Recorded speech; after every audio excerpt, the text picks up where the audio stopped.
Hi, everyone.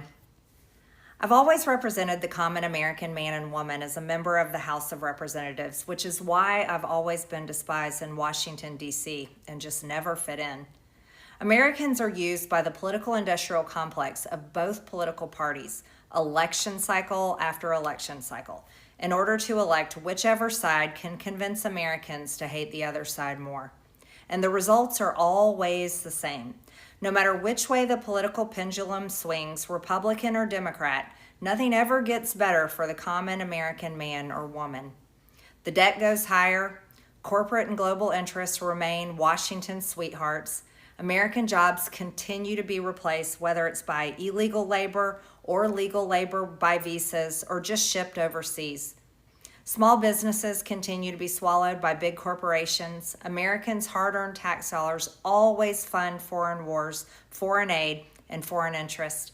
And the spending power of the dollar continues to decline. The average American family can no longer survive on a single breadwinner's income, as both parents have to work in order to simply survive. And today, many in my children's generation feel hopeless for their future and don't think they will ever realize the American dream. And that breaks my heart. I ran for Congress in 2020 and have fought every single day believing that Make America Great Again meant America first. I have one of the most conservative voting records in Congress, defending the First Amendment, Second Amendment, unborn babies because I believe God creates life at conception, and I love to fight for the little guy. Strong, safe borders, I have fought hard for that.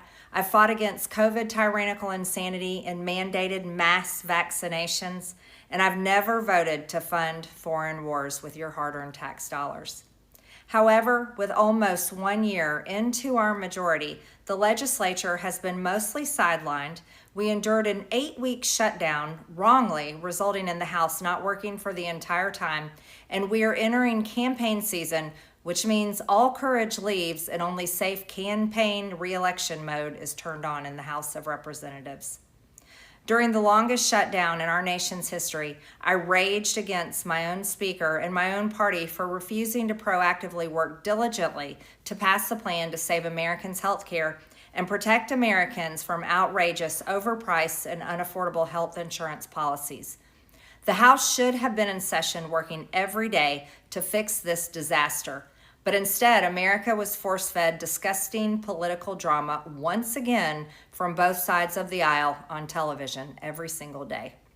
My bills, which reflect many of President Trump's executive orders, like calling for a new census counting Americans only to draw new districts, making English the official language of the U.S., making it a felony to medically trans a minor, and other bills like eliminating capital gains taxes on the sale of your primary home and eliminating H-1B visas, they all sit collecting dust. That's how it is for most members of Congress bills. The Speaker never brings them to the floor for a vote. Many common Americans are no longer easily convinced by paid political propaganda spokespersons and consultants on TV and paid shills on social media obediently serving with cult-like conviction to force others to swallow the political party talking points. Because they know how much credit card debt they have, they know how much their bills have gone up over the past 5 years, they actually do their own grocery shopping and know food costs too much, their rent has increasingly gone up and up. They have been outbid by corporate asset managers too many times when they put in an offer to buy a house. They have been laid off after being forced to train their visa-holding replacement. The college degree they were told to earn only left them in debt with no big six-figure salary. They see more homeless people than ever on their own community streets. They can't afford health insurance or practically any insurance, and they just aren't stupid. These are the people I represent and love because that is who all of my family and friends are, common Americans. I've been blessed to represent the 14th District of Georgia for 5 years. The district is filled with some of the most wonderful, kind-hearted, God-fearing, patriotic, hardworking people you will ever meet. Good, regular, common Americans. I've worked hard to bring taxpayer dollars back home to help district needs. I impeached Biden's Secretary of Homeland after watching my constituents die as he facilitated dangerous open border invasion into America. And I led the effort to defund hard-left politically biased NPR and PBS and the corrupt USAID, and I did that as chair of the DOJ subcommittee. I have fought harder than almost any other elected Republican to elect Donald Trump and Republicans to power. I traveled the country for years. I spent millions of my own money. I missed precious time with my family that I can never get back. And I showed up in places like outside the New York courthouse in Collect Pond Park against a raging leftist mob as Trump faced Democrat lawfare.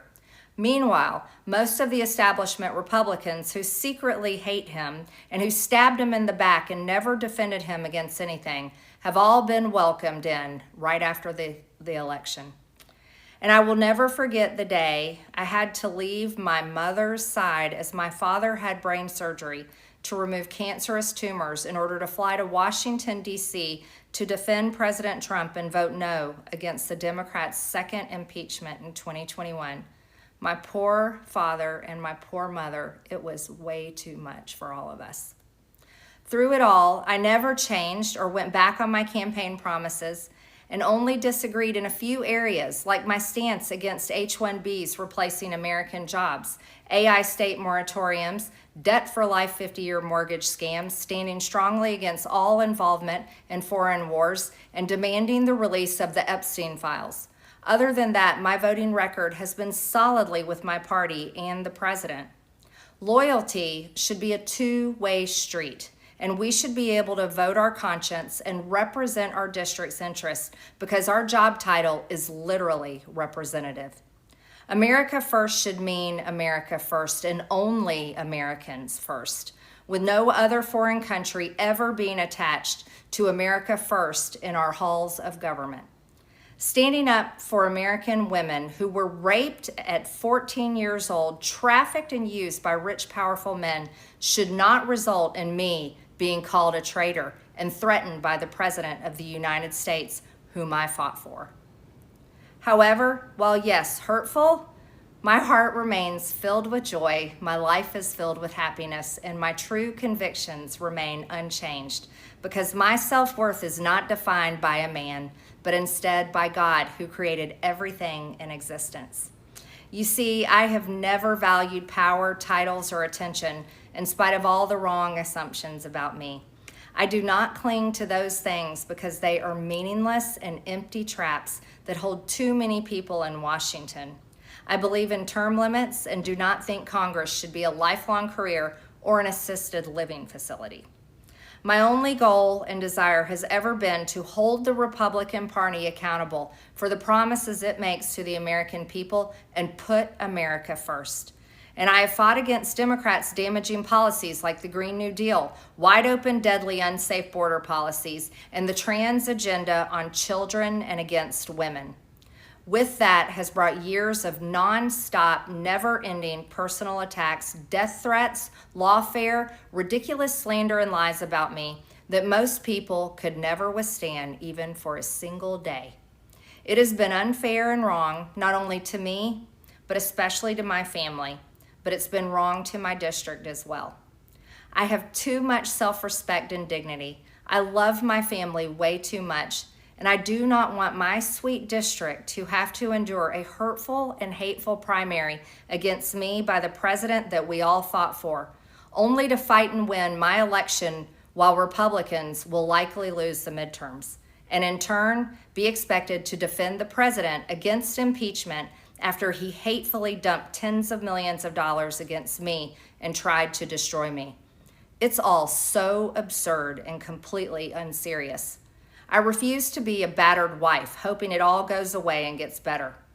If I am cast aside by the president and the MAGA political machine and replaced by neocons, big pharma, big tech, military-industrial war complex, foreign leaders, and the elite donor class that can never ever relate to real Americans, then many common Americans have been cast aside and replaced as well.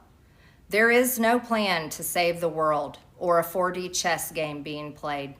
When common American people realize and understand that the political industrial complex of both parties is ripping this country apart, that not one elected leader like me is able to stop Washington's machine from gradually destroying our country. And instead, the reality is that they, common Americans, the people, possess the real power over Washington, then I'll be here by their side to rebuild it.